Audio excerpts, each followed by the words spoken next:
Coulomb के नियम का सदिश स्वरूप, ठीक है ना। कूलॉम के नियम का सदिश मतलब जो कूलॉम के नियम आप पढ़े हैं उसको एक वेक्टर के फॉर्म में प्रेजेंट कैसे करेंगे सदिश रूप में। आप लोग जानते हैं बल क्या होता है, सदिश राशि होती है, सदिश फॉर्म में इसलिए प्रेजेंट किया जाए। मान लें हम यहाँ पे दो आवेश हैं, एक आवेश ये है Q1 है, एक आवेश Q2 है। इसका चार्ज कितना है प्लस Q1 है, इसका भी क्या है प्लस Q2। मान लें दोनों आवेश क्या है प्लस आवेशित है। अब जब दोनों पे आवेश क्या होगा प्लस चार्ज होगा तो दोनों में क्या होगा प्रतिकर्षण होगा। क्या होगा प्रतिकर्षण होगा। मतलब ये इस पे आप जो बल आरोपित करेंगे इसके कारण बल इस पे लगेगा और इसके कारण आपस में इससे लगेगा। इसके कारण जो बल इस पे लगेगा इसका डायरेक्शन क्या होगा इस दिशा में। प्रतिकर्षण लग रहा है ना, ये जो इस पे बल आरोपित करेगा इस दिशा में लगेगा और ये जो इस पे लगाएगा इस दिशा में। अच्छा दोनों परिणाम बराबर आते हैं। आपको पता है कि क्या होगा कूलॉम के नियम में, इसके का जो बल होगा इस पे डायरेक्शन इसका F21 कहलाएगा। क्या कहलाएगा F21। मतलब फोर्स बल किस पे Q2 पे बल किसके का 1। हर बुक में अलग अलग लिखा रहता है, जैसे सर लिखा है 1 2 लिखे होंगे तो सबके अलग अलग राशि को जो ये अथेंटिक होती है ये टाइप का होता है। मतलब इसका मतलब होता है 2 पर बल किसके का 1 के का। 2 पहले लिखा गया है 1 बाद में, इसका मतलब है 2 पे बल किसके का 1 के का। क्लियर है ना। इसके का जो बल इस पे आरोपित होगा इसका डायरेक्शन क्या होगा 1 पे बल किसके का है 2 के कारण इसको इंडिकेट करेंगे F12 से। इसे इंडिकेट करेंगे और इनके बीच मान ले जो डिस्टेंस है दूरी कितनी है 8। परिमाण इसका क्या है, परिमाण अदिश फॉर्म में देखें तो परिमाण कितना है 8 है। अगर हम यहाँ पे देखें, अगर फोर्स बात करें, अगर हम इसका सदिश बल ज्ञात अदिश बल ज्ञात करें, अगर दो आवेश दिए गए हैं और इनके बीच बल की ज्ञात करना हो तो F क्या इतना आएगा F = 1/4πε0 Q1 Q2 r²। यही अदिश फॉर्म है। अगर देखा जाए तो दोनों आवेशों के बीच कितना बल लगेगा, इतना बल लगेगा।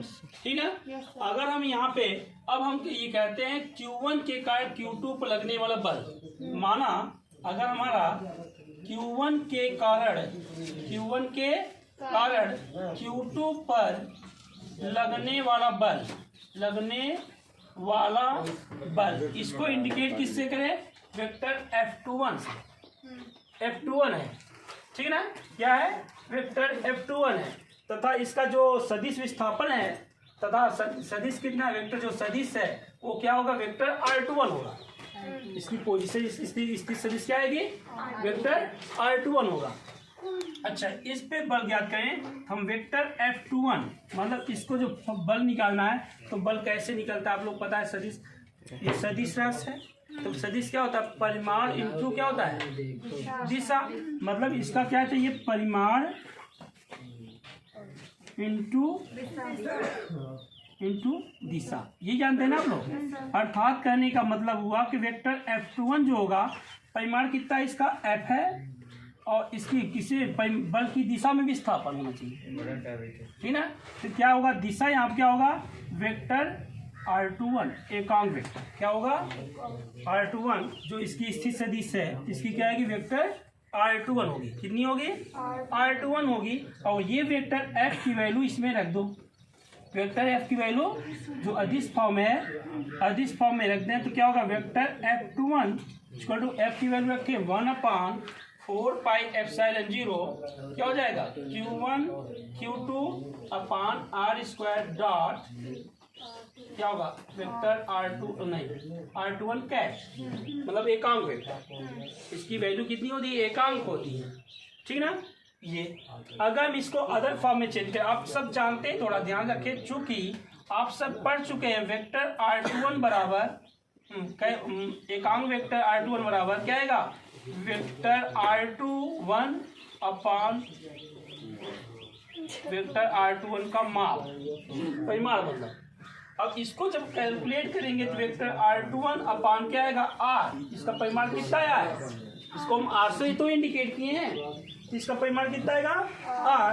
अगर हम ये रख दें इसीलिए तो ये वैल्यू इसमें रखी जाए तो वेक्टर F21 इक्वल टू क्या हो जाएगी 1/4πε0 Q1 Q2 upon are square into, ये देखिए इसके स्थान पे लिखा जाए, चाहे डॉट लगा सकते हैं, चाहिए ये क्या लिखा गया है, वेक्टर R21 अपॉन R, सही ना।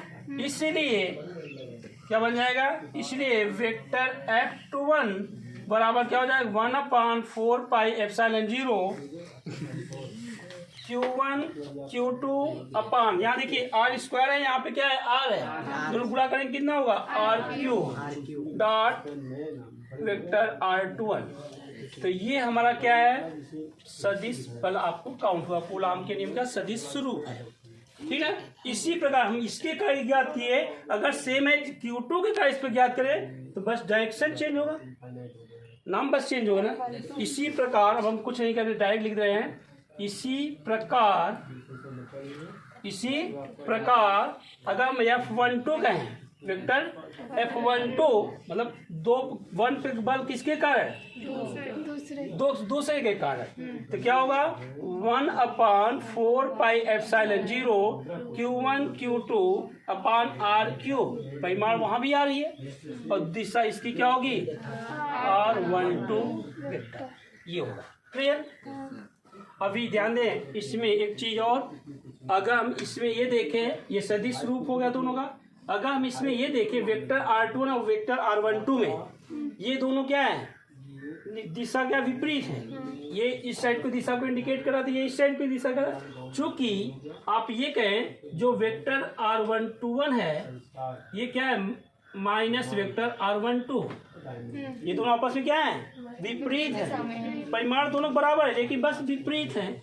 इसलिए अगर इसमें दोनों में बल में कंपेरिजन किया जाएगा, यहाँ पे सोचो अगर हम इसका मान निगेटिव रख दें -1 2, इन दोनों में क्या आएगा, ये भी निगेटिव आपस में विपरीत होंगे, इसलिए क्या आएगा, वेक्टर F21 बराबर क्या आएगा, माइनस वेक्टर F12, मतलब दोनों बल क्या होंगे आपस में, परिमाण बराबर होगा परंतु विपरीत होगा, परिमाण दोनों को क्या है, बराबर है परंतु विपरीत है, ये इंडिकेट करें